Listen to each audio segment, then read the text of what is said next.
You will hear a number of different recordings and you will have to answer questions on what you hear. There will be time for you to read the instructions and questions, and you will have a chance to check your work. All the recordings will be played once only. The test is in 4 parts. At the end of the test, you will be given 10 minutes to transfer your answers to an answer sheet. Now turn to part 1.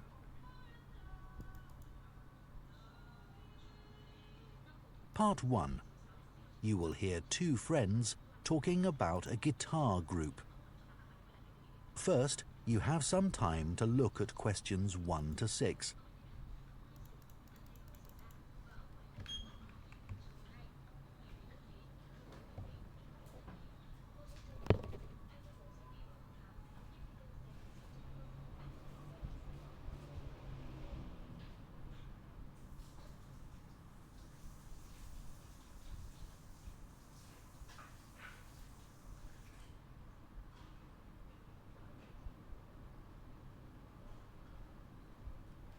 Now listen carefully and answer questions 1 to 6.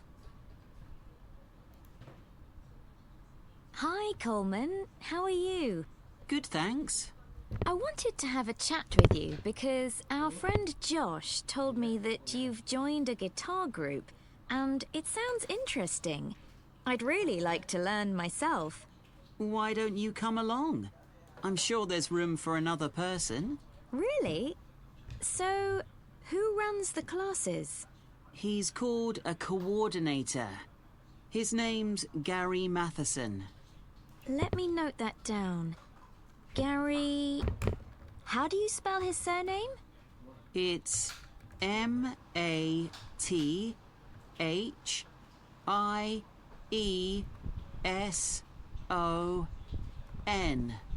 Right, thanks. He's retired, actually, but he's a really nice guy, and he used to play in a lot of bands. Thanks. So, how long have you been going? About a month now.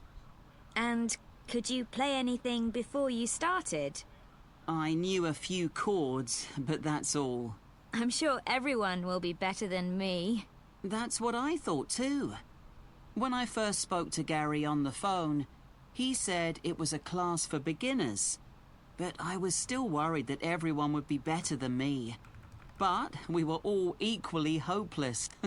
Oh, that's reassuring. So, where do you meet? Well, when I joined the group, they were meeting in Gary's home. But as the group got bigger, he decided to book a room at the college in town. I prefer going there. I know that place. I used to go to tap dancing classes there when I was at secondary school. I haven't been since, though, and I can't remember what road it's in. Is it Lock Street? It's just beyond there, at the bottom of New Street, near the city roundabout. Yes, of course. The guitar club is on the first floor in room T347. Right. And when do you meet? Is it at the weekend? We meet on Thursdays.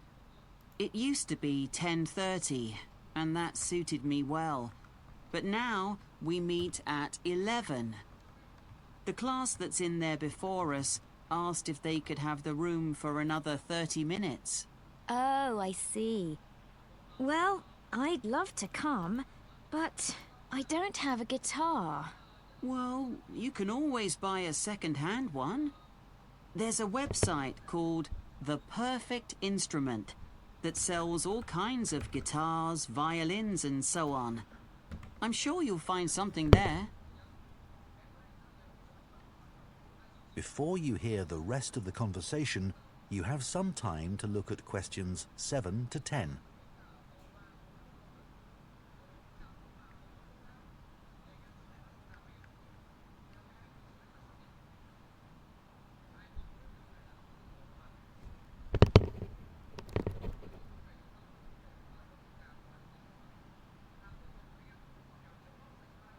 Now listen and answer questions 7 to 10.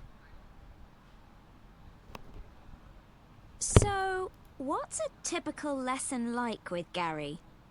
Well, he always starts by getting us to tune our guitars. That takes about 5 minutes. Uh-huh. Some people have an app they use, but others do it by ear. Gary goes round and helps them. And while he's doing that, he tells us what he's going to do during the lesson. Right. First, we usually spend about 10 minutes doing some strumming. So, is that using... Oh, what are they called? Plectrums? No, we just use our thumbs. Oh, much easier. Gary reminds us where to put our fingers for each chord, and then we play them together. Sometimes we all just start laughing because we're so bad at keeping time. So Gary starts clapping to help us. Do you learn to play any songs? Yes, we do at least one song with words and chords. I mean, that's harder than you think. Oh, I'm sure it is. That part of the lesson takes about 15 minutes. He often brings a recording of the song and plays it to us first. Then he hands out the song, and if there's a new chord in it, we practice that before we play it together, but really slowly. Do you do any finger picking? That's the last 10 minutes of the lesson, when we pick out the individual notes from a tune he's made up. It's always quite simple. That must be hard, though. Ugh, it is. But people like it because they can really concentrate. And if we're all playing well, it sounds quite impressive. The only trouble is that he sometimes gets us to play one at a time. You know, alone. Oh, that's scary. It is. But I've got used to it now. At the end, he spends about 5 minutes telling us what to practice for the following week. Well, thanks, Coleman. I'll go and have a look at that website, I think. That is the end of part 1. You now have 1 minute to check your answers to part 1.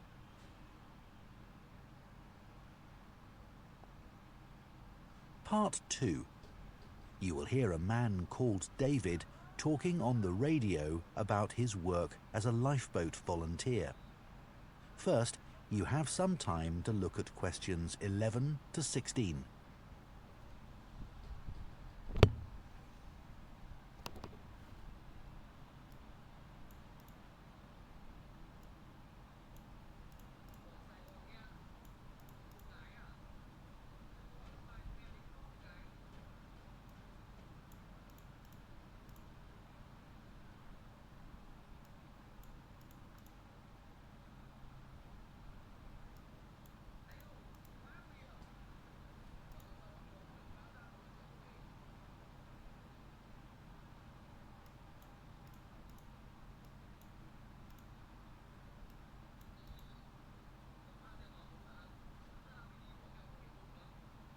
Now listen carefully and answer questions 11 to 16. I never really planned to be a lifeboat volunteer when I came to live in North Sea. I'd been working in London as a website designer. But although that was interesting, I didn't like city life. I'd been really keen on boats as a teenager, and I thought if I went to live by the sea, I might be able to pursue that interest a bit more in my free time. Then I found that the Lifeboat Institution was looking for volunteers, so I decided to apply. The Lifeboat Institution building here in North Sea's hard to miss. It's one of the largest in the country. It was built 15 years ago, with funds provided by a generous member of the public who'd lived here all her life. As the Lifeboat Institution is a charity that relies on that kind of donation, rather than funding provided by the government, that was a huge help to us. When I applied, I had to have a health assessment. The doctors were particularly interested in my vision. I used to be short-sighted, so I'd had to wear glasses, but I'd had laser eye surgery 2 years earlier, so that was okay. They gave me tests for color blindness, and they thought I might have a problem there, but it turned out I was okay. When the Coast Guard gets an alert, all the volunteers are contacted and rushed to the lifeboat station. Our target's to get there in 5 minutes. Then we try to get the boat off the dock and out to sea in another 6 to 8 minutes. Our team's proud that we usually achieve that.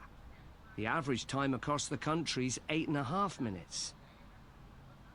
I've recently qualified as what's called a helmsman, which means I have the ultimate responsibility for the lifeboat. I have to check that the equipment we use is in working order.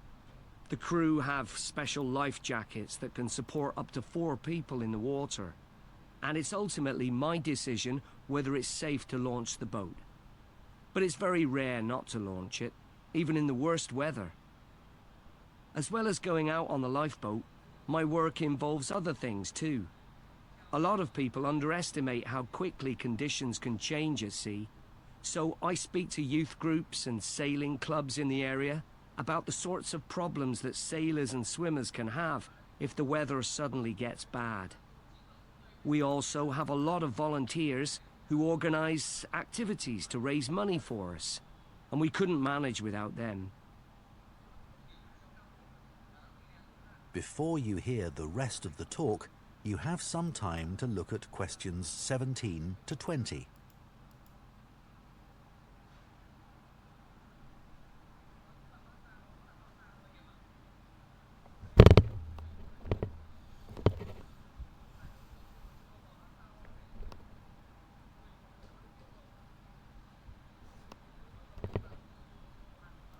Now listen and answer questions 17 to 20.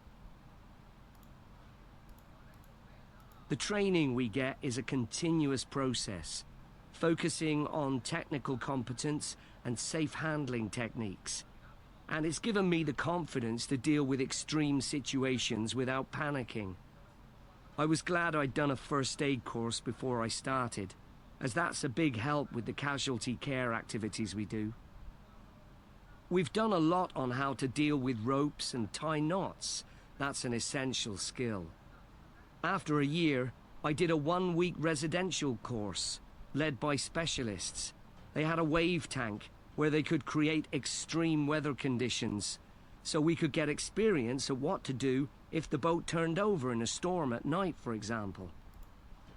Since I started, I've had to deal with a range of emergency situations, but the work's hugely motivating. It's not just about saving lives. I've learned a lot about the technology involved. My background in IT's been useful here, and I can use my expertise to help other volunteers. They're a great group. We're like a family, really, which helps when you're dragging yourself out of bed on a cold, stormy night. But actually, it's the colder months that can be the most rewarding time. That's when the incidents tend to be more serious, and you realize that you can make a huge difference to the outcome. So, if any of you listeners are interested, why don't you give us a call? That is the end of part 2. You now have 30 seconds to check your answers to part 2.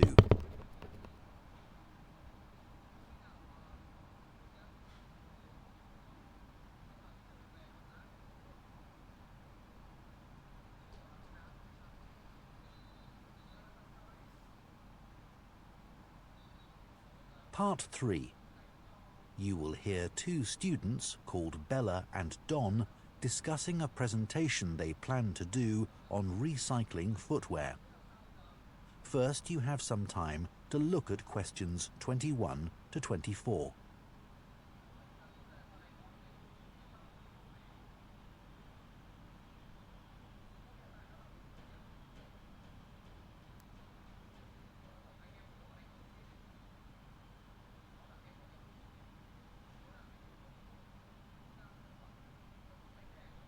Now listen carefully and answer questions 21 to 24. Hi, Don. Did you get the copy of the article on recycling footwear that I emailed you? Yeah, it's here. I've had a look at it. So, do you think it's a good topic for our presentation? Well, before I started reading it, I thought recycling footwear. Well, although it's quite interesting, perhaps there isn't enough to say about it. Because we put shoes in recycling bins. They go to charity shops, and that's about it. But there's much more to it than that. I realise that now, and I'm keen to research the topic more. That's great. One of the things I didn't realise until I read the article was just how many pairs of trainers get recycled. Well, a lot of young people wear them all the time now. They've become more popular than ordinary shoes. I know. I guess they are very hard wearing. But don't they look a bit casual for school uniform? I don't think they're right for that.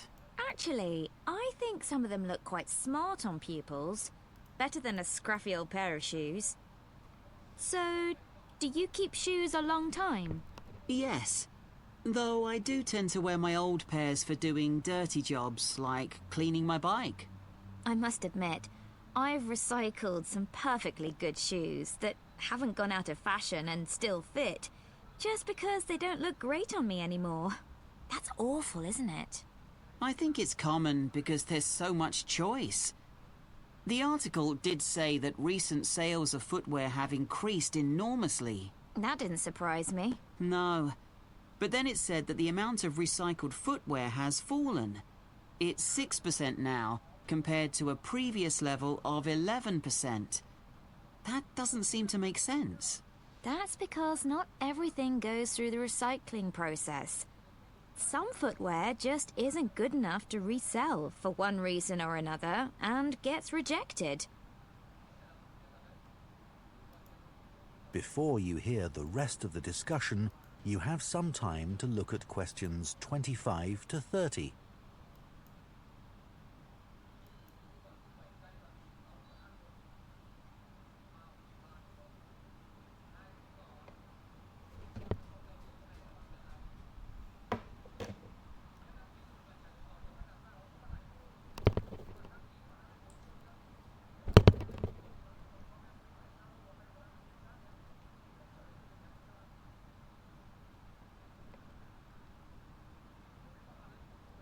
Now listen and answer questions 25 to 30. So, let's find some examples in the article of footwear that was rejected for recycling. Okay. I think there are some in the interview with the recycling manager. Yeah, here it is. Let's start with the ladies' high-heeled shoes. What did he say about those? He said they were probably expensive. The material was suede, and they were beige in colour.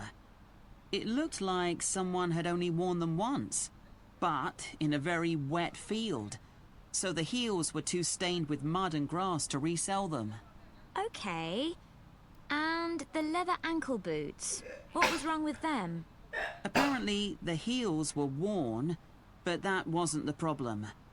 One of the shoes was a much lighter shade than the other one. It had obviously been left in the sun. I suppose even second-hand shoes should look the same. Sure. Then there were the red baby shoes. Oh, yes. We're told to tie shoes together when we put them in a recycling bin, but people often don't bother. You'd think it would have been easy to find the other, but it wasn't. That was a shame because they were obviously new. The trainers were interesting. He said they looked like they'd been worn by a marathon runner. Yeah. Weren't they split? Not exactly. One of the soles was so worn under the foot that you could put your finger through it. Well, we could certainly use some of those examples in our presentation to explain why 90% of shoes that people take to recycling centres or bins get thrown into landfill. What did you think about the project his team set up to avoid this by making new shoes out of the good parts of old shoes? It sounded like a good idea. They get so many shoes. They should be able to match parts. I wasn't surprised that it failed, though. I mean, who wants to buy second-hand shoes, really? Think of all the germs you could catch. Well, people didn't refuse them for that reason, did they? It was because the pairs of shoes weren't identical. They still managed to ship them overseas, though. That's another area we need to discuss. You know, I used to consider this topic just from my own perspective, by thinking about my own recycling behavior, without looking at the bigger picture. So much happens once shoes leave the recycling area. It's not as simple as you first think. And we can show that by taking a very different approach to it. Absolutely. So let's discuss how we're going to split up the present. That is the end of part 3. You now have 30 seconds to check your answers to part 3. Part 4. You will hear a zoology student giving a presentation about an animal called a tardigrade. First, you have some time to look at questions 31 to 40.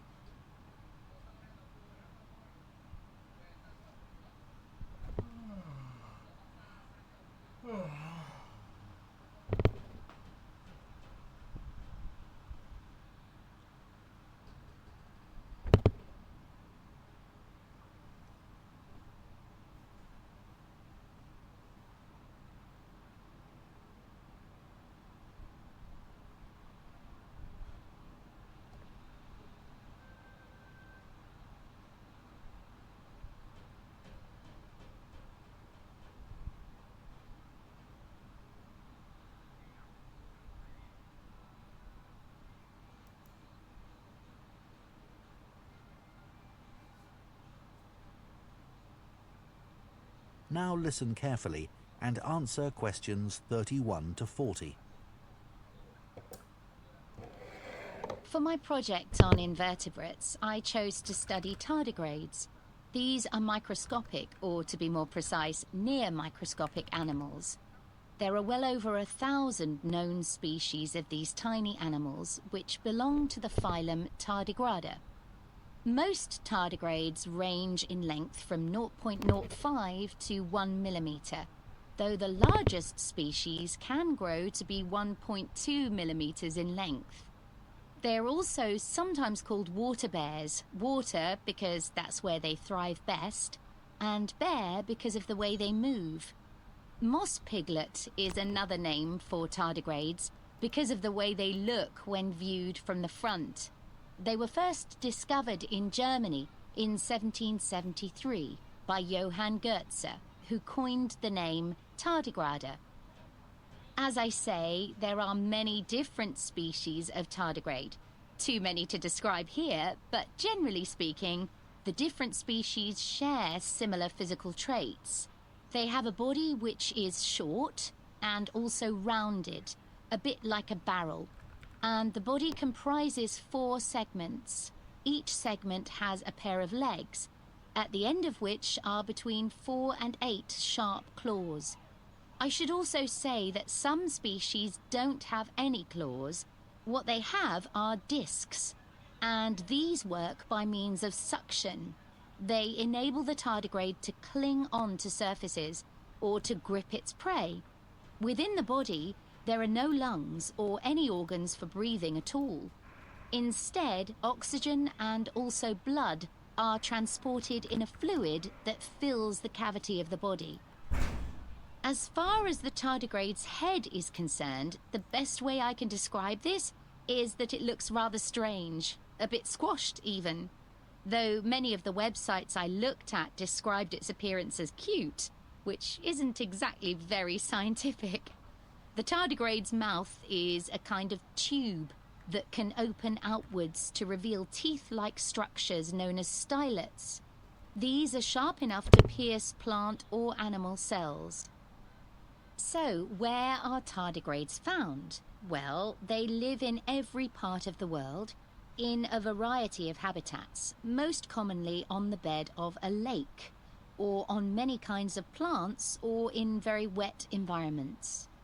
There's been some interesting research which has found that tardigrades are capable of surviving radiation and very high pressure, and they're also able to withstand temperatures as cold as -200 degrees centigrade, or highs of more than 148 degrees centigrade, which is incredibly hot.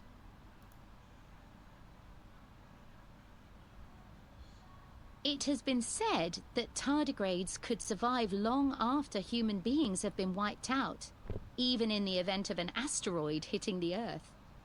If conditions become too extreme and tardigrades are at risk of drying out, they enter a state called cryptobiosis.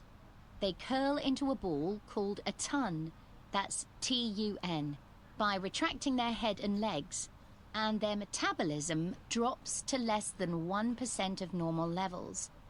They can remain like this until they're reintroduced to water, when they will come back to life in a matter of a few hours. While in a state of cryptobiosis, tardigrades produce a protein that protects their DNA.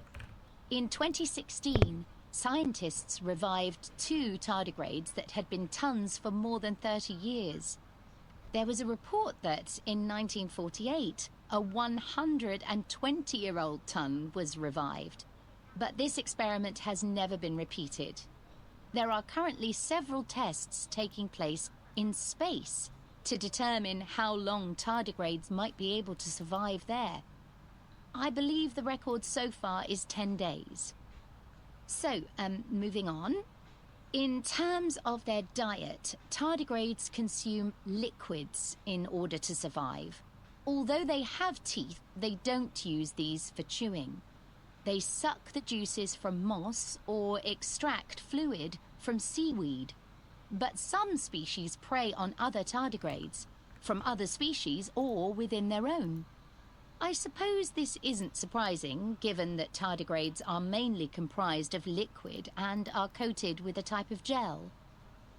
Finally, I'd like to mention the conservation status of tardigrades. It is estimated that they have been in existence for approximately 500 million years, and in that time, they have survived 5 mass extinctions. So it will probably come as no surprise to you that tardigrades have not been evaluated by the International Union for Conservation of Nature and are not on any endangered list. Some researchers have described them as thriving. Does anyone have any questions they'd like to ask? That is the end of part 4. You now have 1 minute to check your answers to part 4.